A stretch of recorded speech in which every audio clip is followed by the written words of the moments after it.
It's dawn on June 4, 1942, deep in the vast Pacific Ocean.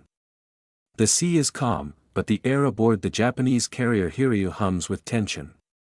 On the bridge stands Admiral Taman Yamaguchi, his uniform crisp, his eyes fixed on the horizon. Today, he commands not just the Hiryu, but also her sister carrier, Soryu, two of Japan's most formidable warships. Together with Akagi and Kaga, they form the Kido Butai, Japan's elite carrier strike force. This morning marks the opening act of an operation that could change the course of the Pacific War. Barely 2 hours ago, over 100 Japanese aircraft thundered off the decks, heading toward the distant Midway atoll, a small but strategic American outpost. If the operation succeeds, Japan will control the Central Pacific. If it fails, disaster. Yamaguchi paces the bridge restlessly, every vibration of the engines echoing his own unease. Suddenly, the carrier's captain, Tomio Kaku, approaches with a message from their superior, Admiral Chuchi Nagumo. Before Yamaguchi can read it, alarms scream across the deck. The first wave of American planes has been spotted. From Midway's battered runways, TBF Avengers and B-26 Marauders soar toward the Japanese fleet, their pilots determined to strike back. Zero fighters scramble from the carriers, curving upward into the morning light. The battle explodes almost instantly, tracer fire streaks through the clouds, and the sky becomes a lethal dance of flame and smoke. The American torpedo bombers, flying low and slow, are torn apart by the Japanese defenses. Yet a few push through, releasing their deadly cargo before crashing into the sea. Explosions churn the ocean's surface, but miraculously, Hiryu and her sister carriers remain unscathed. For now, the gods of war seem to favor Japan. Yamaguchi exhales sharply, his hand tightening around the railing. The first round is theirs, but this victory feels uneasy.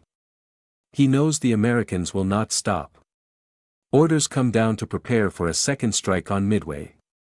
The hangar decks erupt in motion as sailors rush to rearm planes, switching out torpedoes for bombs.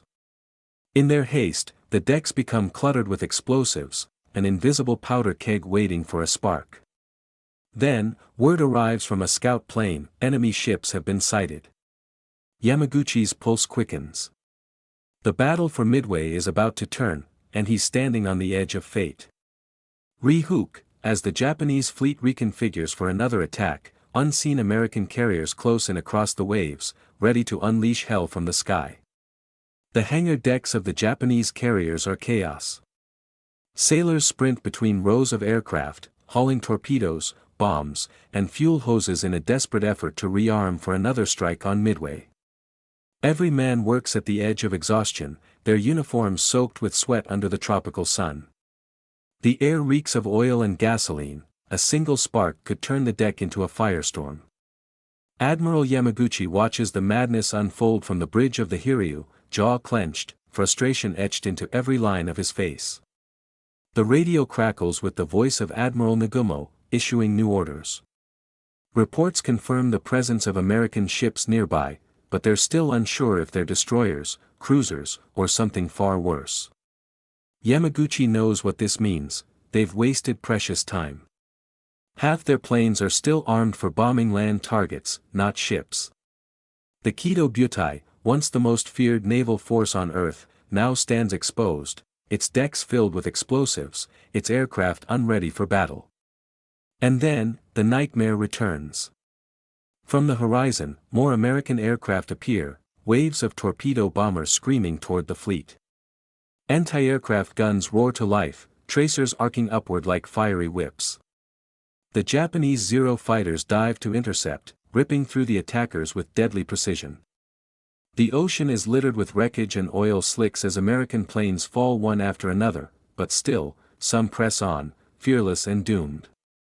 5 white trails appear under the surface, torpedoes streaking toward the carriers. Hard to starboard. Kaku shouts. The massive Hiryu turns sharply, the deck tilting under the crew's boots. One by one, the deadly wakes pass harmlessly alongside her hull. Cheers erupt across the ship, sailors clapping each other's backs, their fear replaced momentarily by relief. But Yamaguchi doesn't share in their celebration. He knows the formation has been broken, the fleet scattered. Their good fortune cannot last. He looks skyward, searching the heavens for threats unseen, and that's when he spots them. Dozens of tiny dots shimmer high above the clouds, descending in perfect formation. SBD Dauntless dive bombers, the pride of the U.S. Navy, are already in their attack runs. The Japanese Zeros, exhausted and low on fuel, are still tangled in the dogfight below. None are in position to stop the bombers now plunging toward the fleet. From above, a lookout screams. Yamaguchi's heart pounds. He can only watch as the heavens open up. Re-hook, in moments, fire and steel will rain down upon the Kido Butai, 3 carriers standing on the brink of destruction, and only one will survive the inferno. The morning sky erupts into chaos. From over 10,000 feet, nearly 50 American SBD Dauntless dive bombers fold their wings and plummet toward the Japanese fleet like hawks descending on prey. Below them, the once proud Kido Butai has no defense, its fighters are too low, chasing the remnants of the torpedo squadrons. Yamaguchi grips the bridge railing of the Hiryu, his eyes tracking the glittering trail streaking downward. His heart sinks. The bombers are heading straight for Kaga, Akagi, and Soryu, his sister carriers. The first wave hits the Kaga. A rain of steel and fire tears through her decks. The ship's hangars, loaded with bombs and torpedoes, erupt in a chain of explosions that tear her apart from bow to stern. The sky flashes orange as the blast wave ripples across the sea. Before the shock fades, the Soryu is struck next. 17 Dauntless dive one after another, their bombs finding the mark. Her decks vanish under flames, ammunition cooking off in deafening bursts. Within minutes, the carrier that had once brought Japan glory burns helplessly on the open ocean. Yamaguchi turns east, and his breath catches. Only 3 American bombers dive toward Akagi, the flagship of Admiral Nagumo. 3, yet that is all it takes. The first 2 bombs miss, but the third punches through the flight deck, detonating in the lower hangar. The explosion is catastrophic. Fire races through the ship's veins, and within moments, Akagi is engulfed in smoke and flame. In less than 6 minutes, the pride of Japan's navy lies crippled. The Hiryu alone remains. Yamaguchi's knuckles whiten around the railing, but his resolve hardens. Prepare for counterattack, he orders calmly. There is no hesitation in his voice, only steel. By noon, Lieutenant Michio Kobayashi leads 24 aircraft from Hiryu's deck, bound for revenge. The formation climbs into the sun, the bombers in tight formation, escorted by a handful of Zero fighters. En route, they meet resistance, American Wildcats intercept them. In the violent clash that follows, Kobayashi's bombers are shredded. Flames and smoke trail through the sky as Japanese planes spiral into the ocean. But Kobayashi presses on. Through sheer determination, 10 of his bombers break through and spot a lone U.S. carrier below, the USS Yorktown. Kobayashi signals the attack. Dive breaks open. Engines scream. One after another, the valves plunge. Re-hook, as the Japanese pilots dive toward Yorktown's decks, their courage burns brighter than the sun, but destiny is waiting in the waves below. The ocean below glitters under the harsh Pacific sun as Lieutenant Kobayashi and his squadron dive toward the USS Yorktown. American anti-aircraft guns roar to life, filling the sky with deadly black bursts. The Japanese bombers press on, diving straight into the storm. The first wave of bombs misses, but the next finds its mark. One bomb punches through the hangar deck, another detonates amidships, and a third strikes the elevator well, shattering the Yorktown's interior. The carrier reels from the blows, flames licking her decks as smoke billows high into the sky. It's a costly success. Of the 18 dive bombers launched, 13 never return. Kobayashi himself is last seen diving through flak, his aircraft trailing fire, before vanishing into the sea. Yet his attack has crippled one of America's most powerful carriers, an achievement not lost on Admiral Yamaguchi. Aboard the Hiryu, Yamaguchi receives the report with grim pride. "They have struck well," he murmurs, already preparing for another attack. He calls upon Lieutenant Joichi Tomonaga, a veteran pilot who had led the morning strike on Midway. Tomonaga's plane was heavily damaged, its fuel tanks leaking, its systems unreliable, but he volunteers without hesitation. He knows this mission will be his last. As the afternoon sun sinks lower, Tomonaga's torpedo bombers take off, climbing into formation. Their target, the same carrier his comrades had already struck.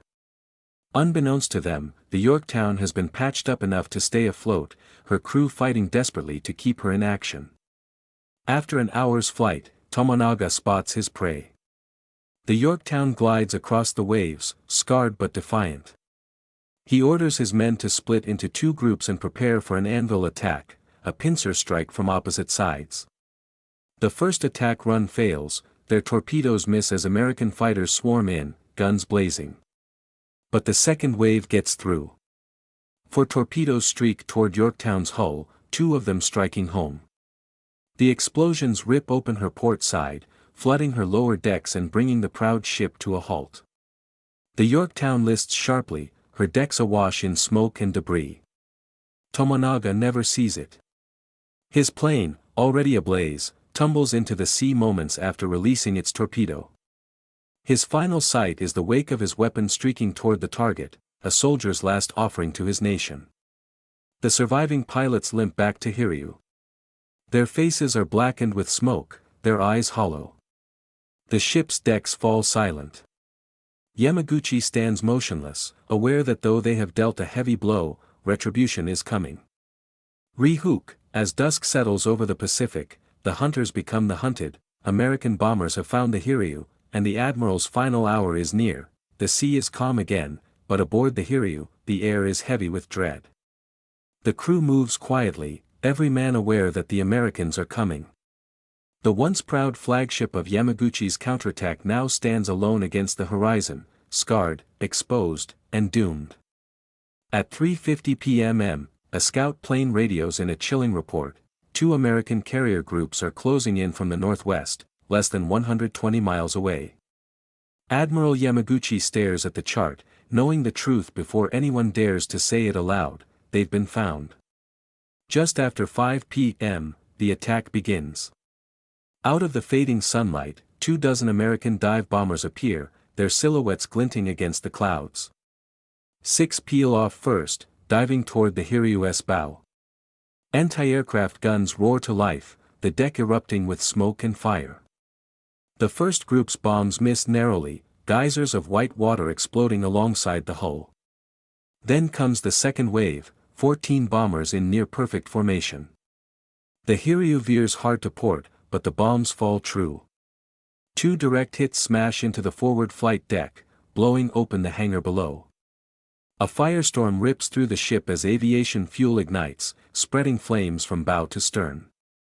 The carrier shudders violently, her steel bones groaning under the heat. Yamaguchi stands firm on the bridge as his men struggle to contain the inferno. "Do not abandon your posts," he orders calmly, even as explosions shake the walls. The final group of 3 bombers dives in, 2 more hits tear through the flight deck, sealing the ship's fate. By 9:20 p.m., the Hiryu is dead in the water, still burning but refusing to sink. Over 800 survivors gather amid the smoke, awaiting rescue. Yamaguchi, unflinching, gathers his officers. "The ship will not be abandoned," he says quietly. "We shall share her fate." He sends 2 final messages, one to Admiral Nagumo, reporting their loss with honor, another to Captain Toshio Abe aboard the nearby destroyer Kazugumo. His last wish is simple: fight bravely, and protect the Empire. At dawn, the destroyer Makugumo fires 2 torpedoes into the dying Hiryu. One misses. The second strikes true. A thunderous explosion echoes across the Pacific, and the proud carrier finally slips beneath the waves. Admiral Taman Yamaguchi goes down with his ship, standing beside Captain Tomio Kaku. Both are later honored for their courage. The admiral posthumously awarded the Order of the Golden Kite, first class. As the rising sun reflects off the empty sea, the final echoes of the Kido Butai fade into history. Re-hook, final outro. The Battle of Midway was more than a clash of steel, it was the turning point of the Pacific War. From the flames of Hiryu's decks, a new tide began to rise, the smoke of battle fades, but the consequences of the Battle of Midway echo across the Pacific. When the sun rises on June 5, 1942, the mighty Kido Butai, once the spearhead of Japan's naval power, lies shattered beneath the waves. 4 of her 6 frontline carriers, Akagi, Kaga, Soryu, and Hiryu, are gone. More than 3,000 sailors and airmen have vanished with them.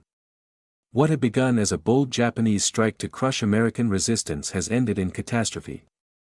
The Imperial Navy, invincible only months before, now faces a future of retreat and rebuilding. The tide of the war has turned.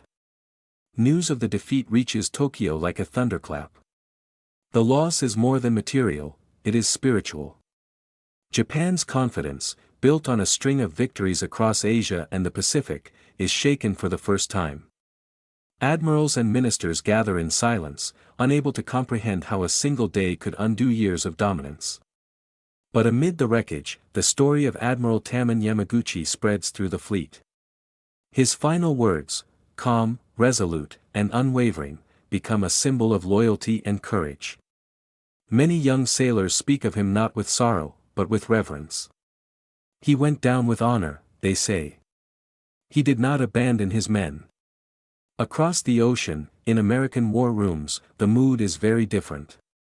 For Admiral Chester W. Nimitz and his commanders, Midway is a stunning victory. The U.S. Navy, bloodied at Pearl Harbor only 6 months earlier, has struck back with devastating precision. 3 American carriers, Enterprise, Hornet, and the battered Yorktown, stood against 4 and prevailed. Yet even in triumph, the cost is clear. Hundreds of American pilots and sailors never return, and Yorktown herself will later sink beneath the waves. The Pacific remains vast and deadly, and the war is far from over. Still, the outcome of Midway changes everything. From this moment on, Japan will fight defensively, and the United States will seize the initiative. Every battle that follows, from Guadalcanal to the Philippine Sea, will trace its roots back to this turning point. For those who survived Midway, the ocean holds ghosts. The wrecks of the 4 Japanese carriers now rest quietly beneath the waves, silent monuments to valor and loss. And somewhere in those depths lies Admiral Yamaguchi, forever bound to his ship, the last warrior of the Kido Butai. Re-hook, final reflection. From the ashes of defeat, new empires rose and old ones fell. But the courage of those who fought at Midway, on both sides, still echoes through the tides of history.